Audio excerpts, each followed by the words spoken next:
Howdy folks, and welcome to the Elite Dangerous Odyssey Alpha Test. It's a bit of a mouthful. We've been waiting a long time for this. Is it worth it? That's actually a really tough question to answer. Tell you what, why don't I just show you, and then you can make your own mind up. Bearing in mind a couple of things. This is an alpha test. I'm not expecting everything to work properly, but I'm hoping to be able to get an idea of how things should work once all the bugs have been worked out.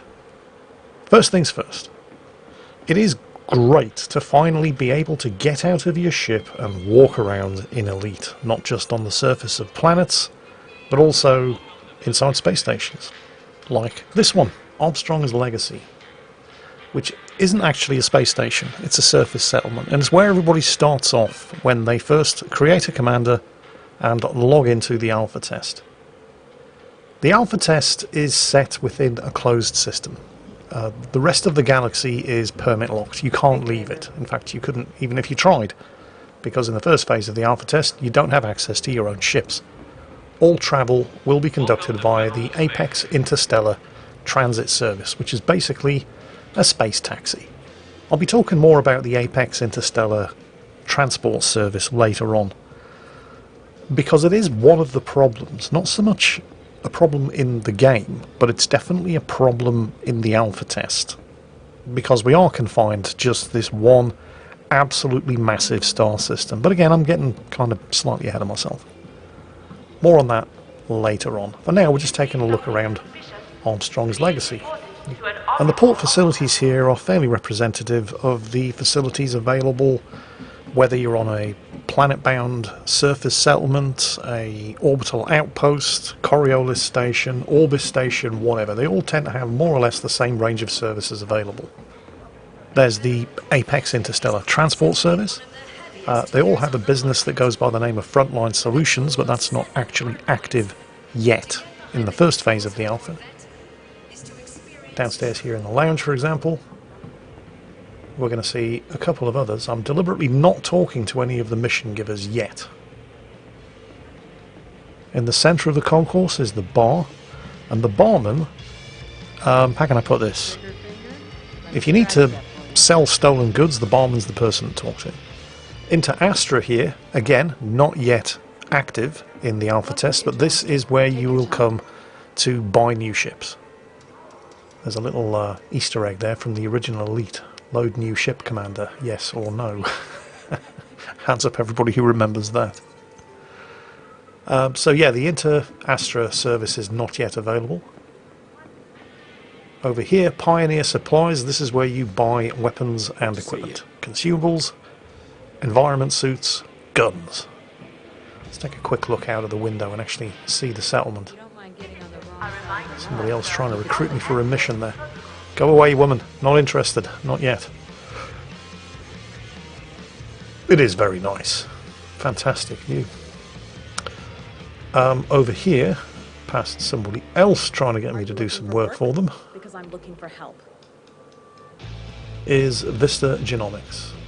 Again, this is another of those places that isn't active in the first phase of the alpha test, but when it does go active and you are able to do exploration missions on the surface of planets, you'll be coming back with new life forms, new biological, mineral and chemical samples, and this is where you'll be processing them. Now that's not the full range of services. There are also terminals scattered around where there are regular mission boards, and all kinds of other missions that are not being offered by the mission givers that you can see scattered around the concourse here. The difference, as far as I've been able to determine so far, is that the missions available from the terminals are not as valuable as the missions that you can pick up from the mission givers in person. Let's take a look at the kind of equipment that is currently available for sale from Pioneer Supplies. Actually, at the moment, it's a fairly limited selection. There's only one environment suit that's actually available in the first phase of the alpha, with additional models of suits becoming available in subsequent phases. But let's take a look at the stock. So, only one suit type available. We're actually only wearing a flight suit at the moment, and this is the Maverick suit. 150,000 credits. You start with 50,000, so you obviously can't afford this. You actually can't afford anything at Pioneer Supplies right away, other than some of the consumables. You might think that you can afford something. If we take a look at the weapons that are available, we can actually afford some of the weapons. Some of them cost 50,000 credits. Like the Karma C44 carbine, for example, costs exactly 50,000 credits.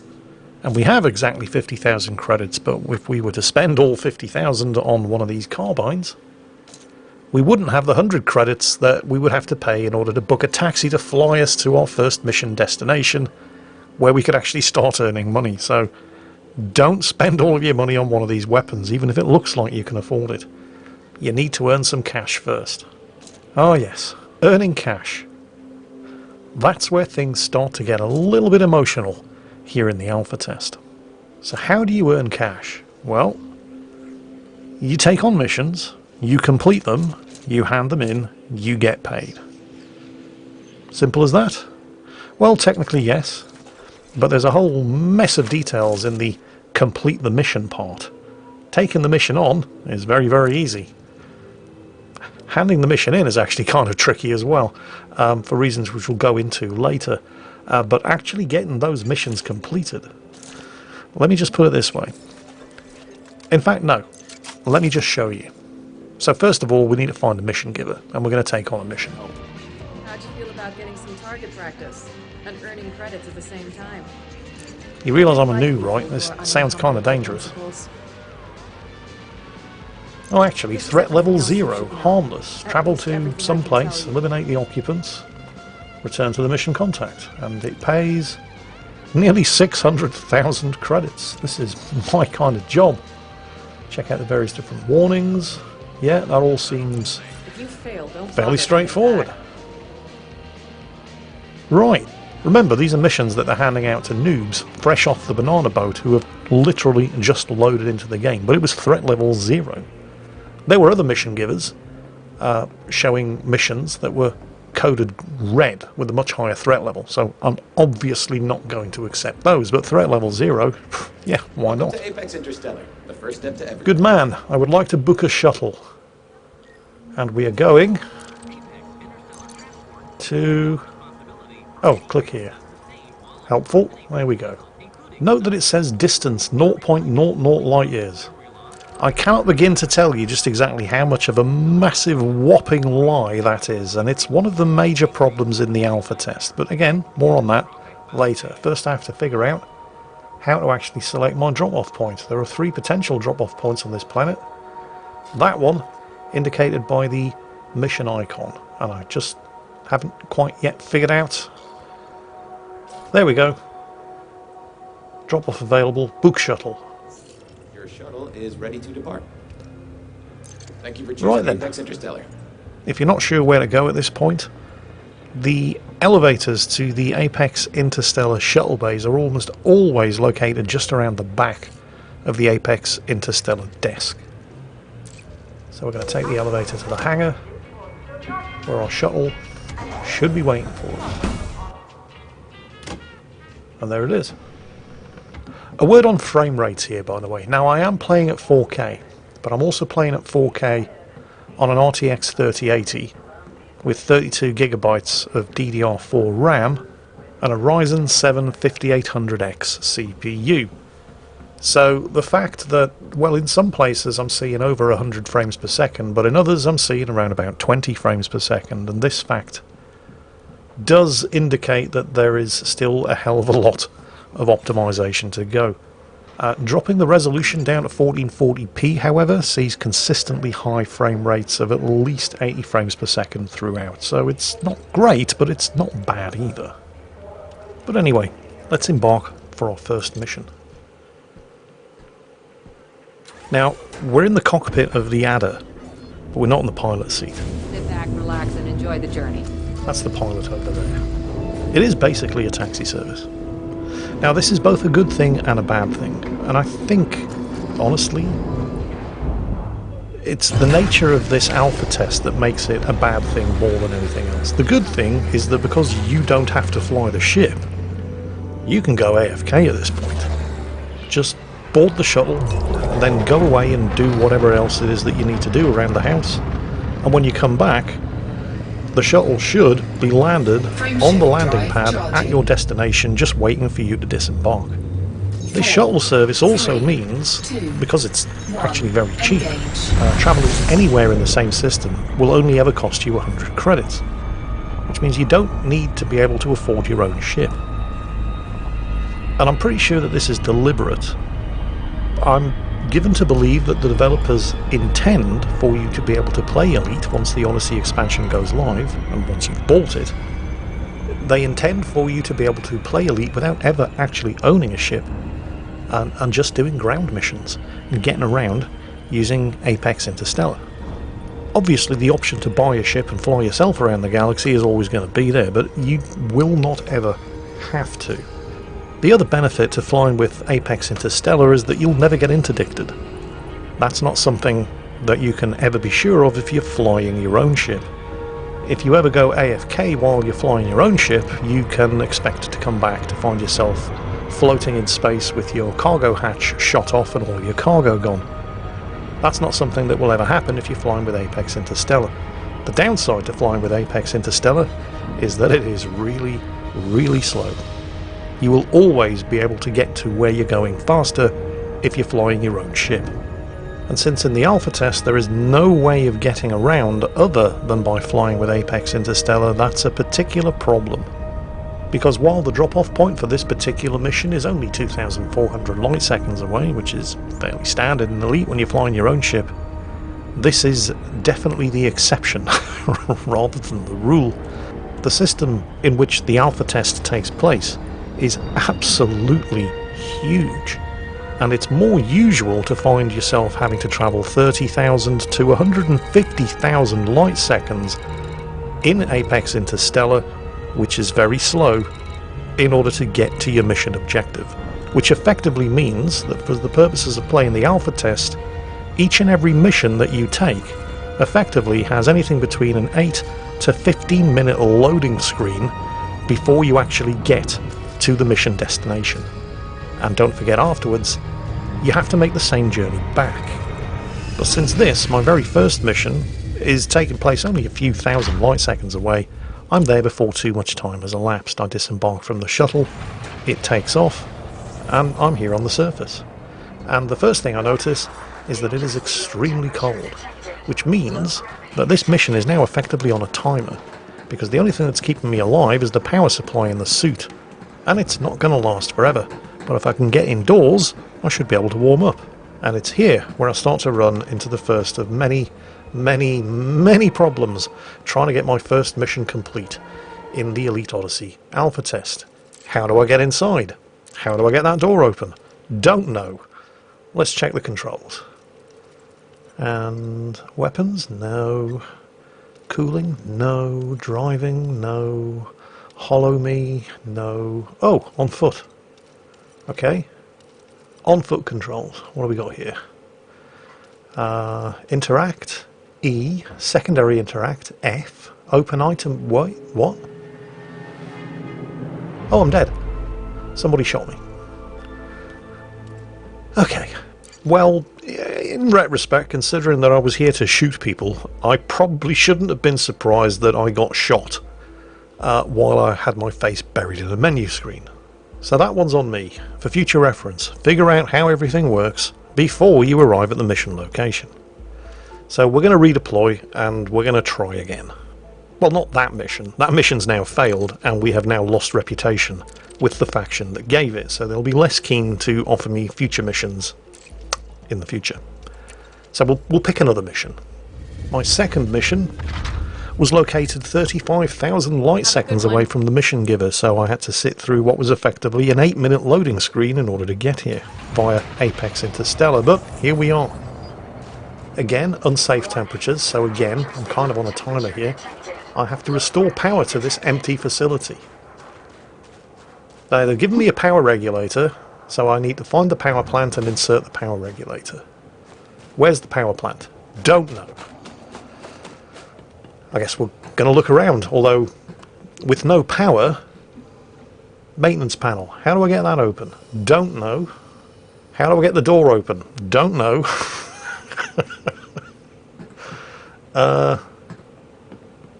What's that? An ammunition box? Well, fine. Don't need any ammunition. Remember, I'm freezing to death here. I only have my suit battery powering the suit heaters. Aha, okay, so I found the power facility. Don't know what this is. How do I open the access panel? Don't know. Oh, I figured out how to draw my pistol. Not immediately useful. I have a tool. What is it? Don't know. What does it do? Don't know. I have another tool. What is it? Don't know. What does this do? Don't know. Definitely doesn't open the access panel though.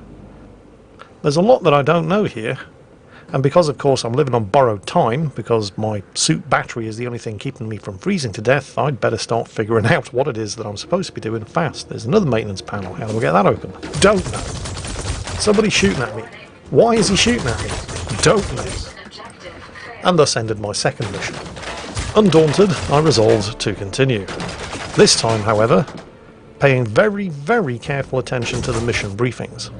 Now pay very, very careful attention to the mission update pop-up.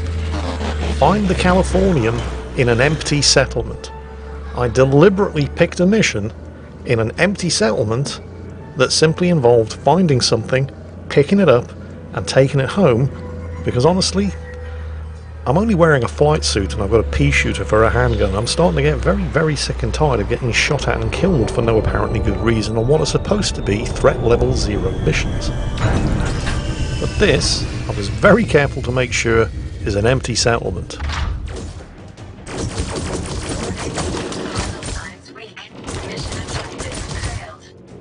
Right.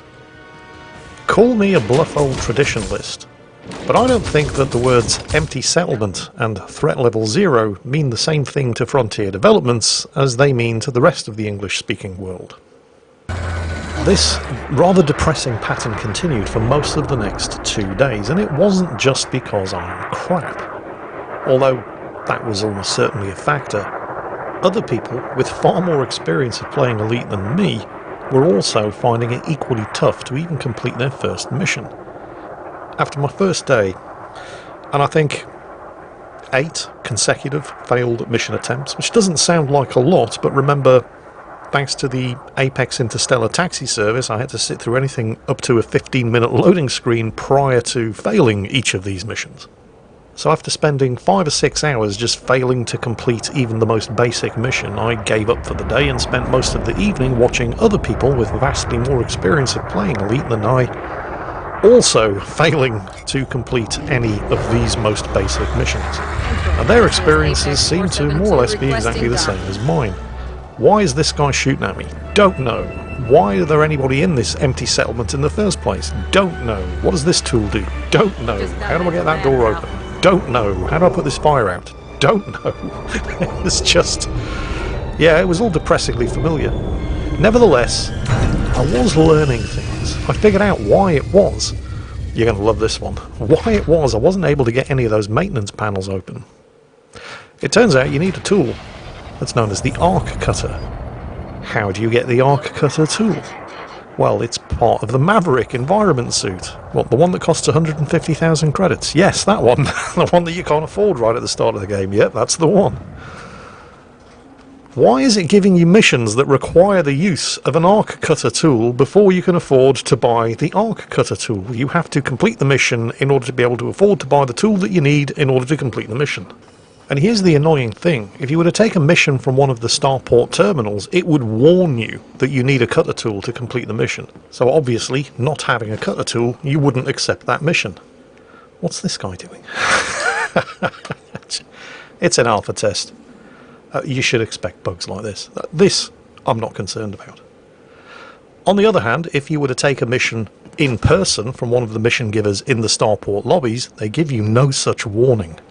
They will quite happily hand out missions that you just do not have the equipment to complete and only find out the hard way.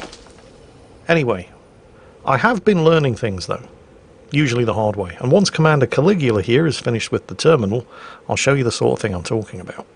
Now, my mission here is to retrieve an item from Mining Locker 0 in the loading bay of the Industrial Production Center.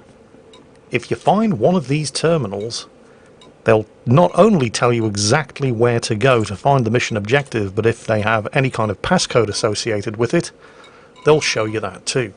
So I'm looking for the loading bay in the Industrial Production Center. You can see there are all kinds of lockers in various different buildings, and it also shows you the passcodes for those lockers. But I'm looking for mining locker 0, and there it is, mining locker 0, key code 4001. Highlight that, and it's now given me a compass marker, and I can just head to the compass marker, and that will be the location of the mission objective. These terminals are incredibly useful. They're not always as readily available as that though. Sometimes you'll be at a facility that doesn't have power, in which case you'll have to restore power before you can use the terminals. Sometimes the terminals will be located inside areas that you do not have the security clearance for. Security clearances are another thing that I figured out the hard way. Have a look at the bottom left corner of the screen. You see that purple 3? That indicates the clearance that I have at this facility. Now in many cases, the mission giver will grant you the relevant security clearance when you arrive. If that's the case, it will say so in the mission briefing. However, in many other cases, you will not have the relevant security clearance, and you'll have to figure out a way of getting it.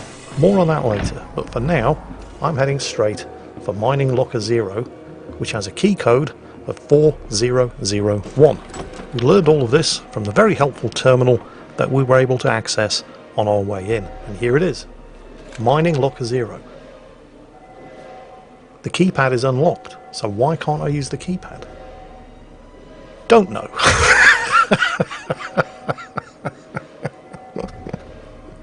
It's telling me what the code is, 4001. But what? It's not letting me input the code. And I don't know why. Is it the keypad itself that's bugged? Don't know. Can we put that theory to the test?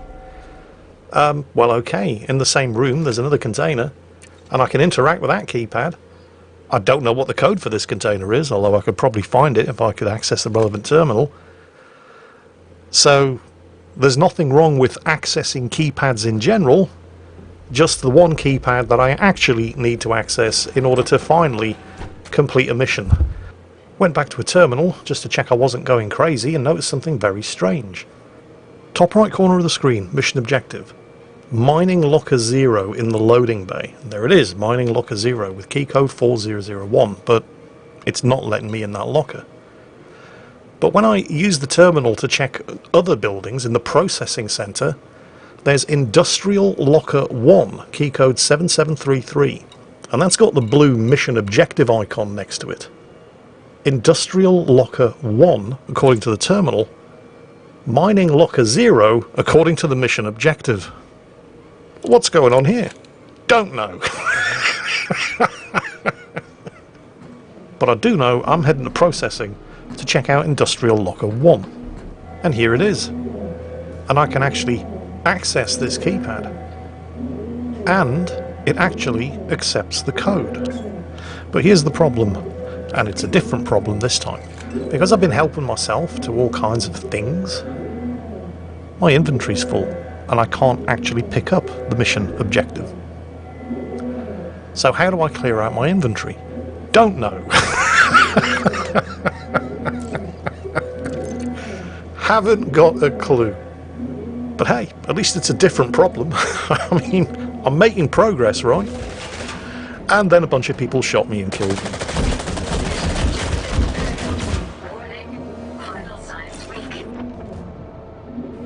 I think it's probably fair to say that my first day in the Odyssey alpha test was more than a little frustrating. However, I do understand that some of the frustration, the insanely long travel times via Apex Interstellar, are more a feature of the alpha test than they'll be a feature of when Odyssey goes live. Because the alpha test takes place in this absolutely huge system with distances of anything up to 150,000 light seconds between various different settlements. That's not something that you can expect to regularly encounter when you have the whole galaxy to explore. And also, you'll be able to do these same journeys in your own ships, which are almost certainly going to be a lot faster than Apex Interstellar. So the issue of the travel times, yeah, Frontier Developments get a pass from me on that. I mean, it is really tedious having to sit through what basically amounts to an anything up to 15-minute loading screen between each failed mission, but I accept that that's just the nature of the alpha test, at least in the first phase. Moving on to another source of frustration, the bugs. Again, it's an alpha test. I'm not expecting everything to be flawless, although it was intensely annoying when I was right on the verge of finally completing my first mission, only to find that the mission objective was telling me that the mission objective was in one place, and the base computers were telling me that the mission objective was in another entirely different place. Which one was telling the truth? Don't know. But, like I said, it's an alpha test. There are going to be bugs with the missions. Annoying though it was, this is also fine. Where I do have to draw the line, however, is in just how badly planned out this alpha test has been in certain regards. To do with mission completion, and is one of the major reasons why I have failed to complete a single mission so far. And I'm not talking about accepting missions that you don't actually have the equipment to complete. That's really always been a part of Elite. Elite has never been a game that held you by the hand and guided you through the process. You pretty much always had to learn from your mistakes. I mean, I can remember one occasion, not in the alpha, just playing the regular game, where somebody was offering me millions of credits to take them to see a black hole 50 light years away. I thought, woohoo, easy money, sign me up for that. Turns out, I should have read the small print. The black hole 50 light years away was only the first stop on the massive galactic sightseeing tour that I'd just agreed to take this guy on. There was no way I was ever going to get that mission complete. My fault, should have read the small print. And in the missions that you take from the mission terminals in the starport lobbies, they warn you that you're not going to complete this mission unless you've got an arc cutter, and in order to get an arc cutter you need to spend 150,000 credits on a Maverick environment suit. And that's fine, but when you take a mission face to face from a mission giver in the starport lobby, you don't get any of those warnings. And so the only way you find out that it's a complete waste of time, effort and money accepting missions to restore power to a facility if you don't have a Maverick suit and therefore an arc cutter is by attempting to complete those missions and failing them over and over and over until you figure it out. Even so, I can still kind of forgive that, because Elite has really always sort of been like that. You have to learn from your mistakes. And the issue of not having enough credits to be able to buy a Maverick suit, which comes with the arc cutter tool that you need to access the maintenance panels on the various different missions, means that until you have accumulated 150,000 credits and bought a Maverick suit, you're completely unable to complete any of the missions that involve restoring power, for example, to disabled facilities. At the same time, though, it's not really true that this information isn't made available to you. It is, on the various mission terminals. But, well, this is an Odyssey alpha test. Part of the attraction is visiting mission givers in person. And the mission givers don't tell you this. So it's not really surprising that so many people are completely failing that type of mission and have absolutely no idea why. Yet the information is there, it's just that Frontier Developments are doing their level best to hide it from you. Where I am forced to draw the line, however, is, well, I'll give you an example. Using an arc cutter to get through those maintenance panels is not the only way to force your way through a door that is otherwise locked off to you. You can also hack the keypad. In order to hack the keypad, you're going to need a consumable sold by Pioneer Supplies in the various different starport lobbies that's known as an e-hack tool. I discovered this quite early on when trying unsuccessfully to force my way through some of these locked doors. I couldn't hack the maintenance panel because I didn't have an arc cutter tool. In fact, at that stage I didn't even know that I needed an arc cutter tool, and I certainly didn't have the 150,000 credits required to buy the Maverick suit that it comes with. But above the maintenance panels there are keypads, and the keypad says that you can hack them using an e-hack consumable, which is a consumable sold by Pioneer Supplies in the lobbies of all the starports. So I thought to myself, I'll go and buy some of those. So the next time I was at a starport, I went to Pioneer Supplies and I said, Show me your consumables, my good man. And he did, and sure enough, there it was, the e-hack tool. Unavailable for purchase. It's not even in the game yet.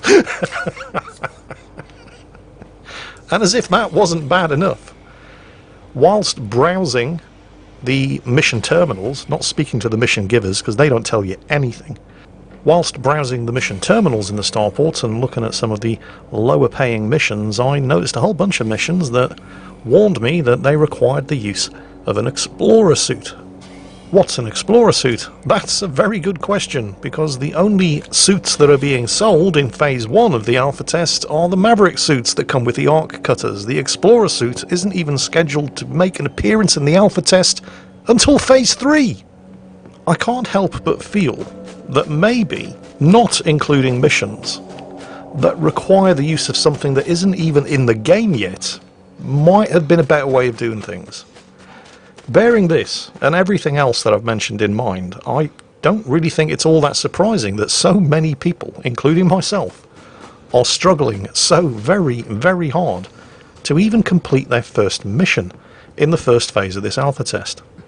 Nevertheless, I did stick at it, and I did eventually, on the second day of trying, manage to complete my first mission.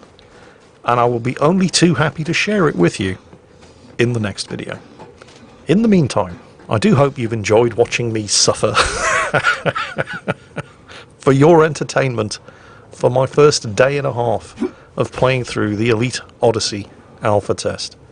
I don't want to spoil too much about the next video, but I'll just say that when I finally got that mission complete, it was so much fun and it was so exciting that it kind of made up for all of the rage and tears and frustration that had preceded it.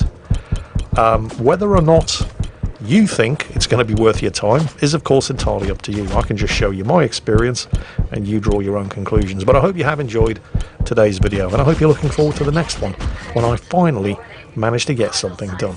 In the meantime, as always, take care, stay safe, and I'll catch you next time.